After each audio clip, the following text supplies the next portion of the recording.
La Suissesse Margaret Schenkel après sa libération à Khartoum le 15 novembre 2017, Ebrahim Hamid AFP une humanitaire suisse enlevée début octobre au Darfour, région de l'ouest du Soudan en conflit, a été libérée par les forces de sécurité lors d'une opération nocturne, ont annoncé mercredi des responsables soudanais et suisses.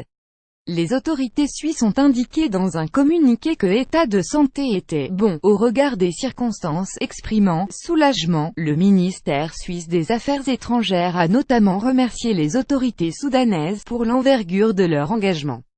Elle est saine et sauve, a également dit à l'AFP le gouverneur du Darfour Nord, Mohamed Barima. Enlevée le 7 octobre près de domicile humanitaire, Margaret Schenkel est arrivée à Khartoum mercredi soir en provenance du Darfour. J'aimerais remercier le gouvernement du Soudan, toutes les autorités, particulièrement celles qui ont mené les enquêtes et les opérations ayant abouti à la libération de Madame Schenkel, a déclaré l'ambassadeur de Suisse à Khartoum, Daniel Keif-GN, devant la presse à l'aéroport de la ville.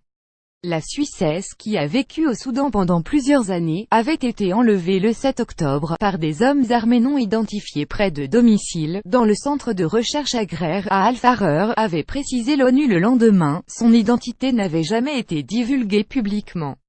Premier enlèvement depuis le retrait partiel des casques bleus. Elle ne faisait pas partie du personnel de l'ONU mais était engagée dans une série de collaborations avec les activités onusiennes, avait indiqué Martha Ruedas, coordinatrice humanitaire des Nations Unies pour le Soudan. D'après des informations relayées sur les réseaux sociaux, la Suissesse travaillait pour une ONG suisse aidant des enfants.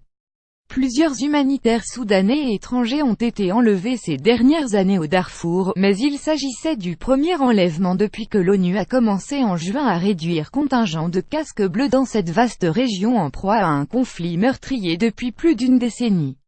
Le Conseil de sécurité des Nations Unies doit se réunir mercredi pour évaluer l'impact de cette diminution d'effectifs de 30% des forces constituant la mission conjointe ONU-Union africaine au Darfour MINUAD, mesure prise malgré les réticences des organisations de défense des droits de l'homme.